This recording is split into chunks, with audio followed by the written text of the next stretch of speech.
जो था रघु राघव का शो था, रोजेज एंड स्कल्स करके, चंडीगढ़ में इसका ऑडिशन हुआ था।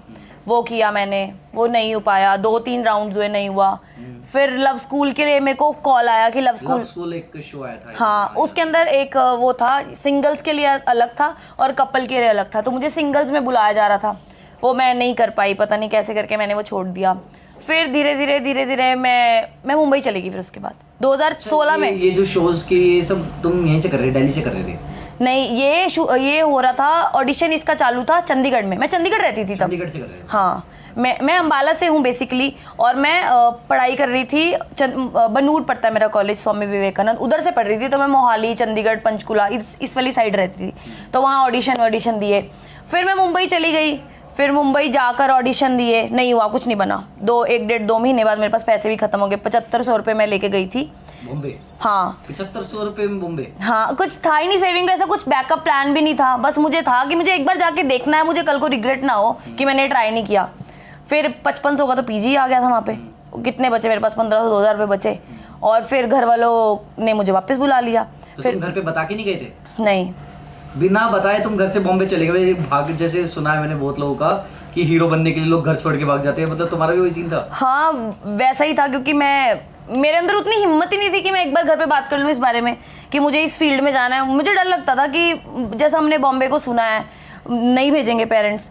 फिर मैं चली गई, मेरे घर पे पता लग गया, पर पता नहीं मेरी मम्मी को कैसे सिक्स सेंसेस इतनी स्ट्रांग आ गई कि मेरी मम्मी को ये लग गया कि ये तो कहीं और है। मेरे को बोला कि वापस आ जा। मैंने बोला कैसे आऊँ, मेरे पास तो पैसे ही खत्म हो गया। फिर मुझे उन्होंने वापस फ्लाइट कराई, मैं वापस आ गई। फिर भी कुछ करती रही, कहीं ऑडिशन देती रही, किसी की ऐड का करती रही। फिर कोविड आ गया। फिर जब कोविड आया, बीच बीच में मैं कुछ कर रही थी। कोविड आया तो मैंने कोई आइल्स की वीडियो बना के देनी थी, 4-5-10 वीडियोस बना के देनी थी। फिर मैंने वो बना के दी। मतलब मैंने ना हमेशा जब भी इस काम को छोड़ने की सोचा, मैं छोड़ ही नहीं पाई, क्योंकि सामने से मुझे काम आने लगा इस चीज़ से।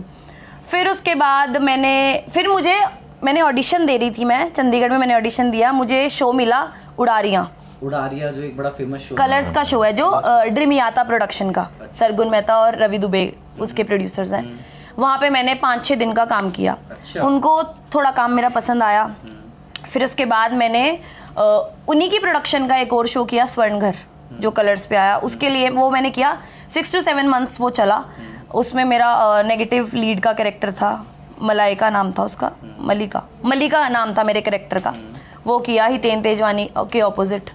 फिर वो किया। फिर मैंने सोचा नहीं, अब नहीं, क्योंकि बहुत ज़्यादा धक्के खाने पड़ रहे थे, मिल ही नहीं रहा था काम। इतनी दिन वेले बैठना पड़ रहा था, फिर जाके कोई 2 दिन का काम मिल रहा था। 2 दिन के काम में तो गुजारा भी नहीं होता। और मुझे था कि पढ़ाई भी मैंने अच्छी कर रखी थी। फिर मैंने सोचा कि अब नहीं करूँगी, अब तो ज़ीरो, अब छोड़ना इस फील्ड को, नहीं बन पा रहा क्योंकि इसमें कुछ। मैंने आइल्स की तैयारी करी, मैंने आइल्स का पेपर दिया। और वहाँ आए साकिब सैफी, वहाँ पे साकिब की एंट्री हो गई, मसीहा की। मैंने कुछ ऑडिशन ग्रुप ज्वाइन कर रखे थे जहाँ पे मैं रेगुलर ऑडिशंस भेजती रहती थी अपने। तो वहाँ पे साकिब का ऐसे कांटेक्ट आया किसी एजेंसी के थ्रू। तो मैंने एक ऑडिशन बना के साकिब को भेजा। साकिब को नहीं भेजा, एजेंसी को भेजा। एजेंसी ने साकिब को भेजा। फिर उनको पसंद आ गया, इनको पसंद आ गया, कैसे भी करके हुआ, बात हुई दोबारा। उसके बाद मेरी साकिब से वीडियो कॉल पे बात हुई। फिर इन्होंने मुझे बताया कि ऐसे ऐसे हमारा ये ऑफर है, अगर आप ज्वाइन करना चाहते हो तो कर लो। मेरा पेपर था 2-3 दिन बाद आइल्स का। मैंने कहा मैं 4 दिन बाद आऊँगी आपके पास, 4 दिन के बाद मैं ज्वाइन कर लूँगी। मैं पेपर दे के चली गई। और अब फिर मैं तो हिंदू, ये मुस्लिम, अब मेरे को डर लगे। मैं लोगों से सुनती हूँ बड़ा। भाई क्यों ऐसा माहौल क्रिएट कर रखा है कि लोग को डर लगे तुम्हारे नाम से? कम्युनिटी है। तो बेसिकली तुम्हें साकिब से डर लग रहा था? हाँ, क्योंकि मैं साकिब को नहीं जानती थी, पर बस ये मेरे को था ये कि मुस्लिम है। हाँ। हाँ, बस मुझे ये था कि ये तो मुस्लिम है यार, क्या पता यार क्या क्या खाते हैं। और ऐसा फ्रिज वाला भी सुनते हैं हम लोग। भाई तुम्हारे घर में फ्रिज तो नहीं है ना बड़ा? सर हमारे घर में बड़ा फ्रिज है सर। बड़ा फ्रिज है? बड़ा था तब भी जब ये आई। अच्छा, जब मैं आई थी बच कैसे गई? मैं जब आ गई तो मेरी मम्मी ने फोन किया। मेरी मम्मी को भी डर लगा कि यार ये तो गई, एक तो पहली बात दिल्ली, ऊपर से मुस्लिम, ऊपर से जानते नहीं, और मैं अकेली आई। ऊपर से मैं नमाज पढ़ता था। हाँ, हर हफ्ते शूट रोक के नमाज पढ़ने जाता था। चाहे कितना ही महंगा शूट कर रहे हो, पर अगर फ्राइडे है तो साकिब को तो जाना ही है नमाज। नमाज नहीं छोड़ता सर मैं जुमे की। फिर मैं साकिब की फैमिली से मिली, मुझे सब कुछ सही लगा, मतलब ऐसा लगा नहीं कि इतने डरने वाली बात है। 2-3 दिन बाद मेरे घर वाले भी सिक्योर हो गए, मुझे थोड़ी थोड़ी देर बाद फोन आते थे, ठीक है ठीक है ठीक है। घर वाले ना डेली शाम को सुबह शाम फोन करते होंगे, हाँ हमारी बेटी ठीक तो है ना। हाँ हाँ एग्जैक्टली वही होता था। और मैं इनके तो नॉनवेज बनता था, मैं खाती नहीं थी नॉनवेज, मैं वेज खाती थी, मेरे लिए फिर अलग से वेज खाना बनता था, तो मेरे को एकदम सिक्योर लगा।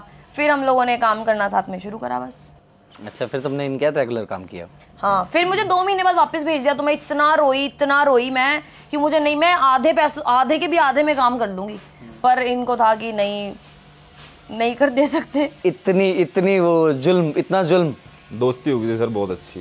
अच्छा मैं कहा यार अब पता है दोस्ती हो चुकी है, अब तो वैसे भी आई जाएगी, फ्री में भेज देते हैं। थोड़ा ये बार्गेनिंग का तरीका तो नहीं था नहीं, कि? नहीं सर मैंने फ्री में कभी नहीं काम कराया। नहीं फ्री में बार्गेनिंग नहीं, मैंने bargaining। उसके बाद, मतलब मैंने जब बोला था, फिर उसके बाद बार्गेनिंग कुछ नहीं हुई।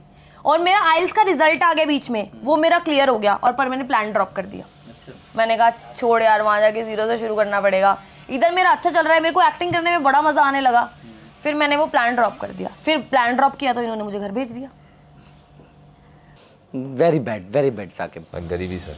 गरीबी, हाँ ये भी सच है भाई, पैसा बहुत कुछ गलत करवाता है। अब एक बात बताओ, तुमने इतने टीवी शोज करे हैं, तो वहाँ कितना मिलता है? उदारिया जब तुमने किया था तुम्हें पर डे का कितना मिलता था?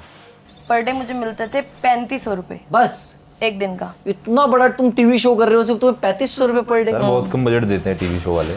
और ना सबसे बड़ी बात तो एक मास्टरमाइंड सरगुन मेहता या रवि दुबे, कोई भी मास्टरमाइंड कह लो, वो चंडीगढ़ में आके उन्होंने पूरा प्रोडक्शन डाल रखा है ना, तो चंडीगढ़ के जो आर्टिस्ट हैं वो सस्ते हैं कंपैरेटिवली, मुंबई से अगर कंपेयर करें तो उधर आर्टिस्ट हैं भी बहुत सारे।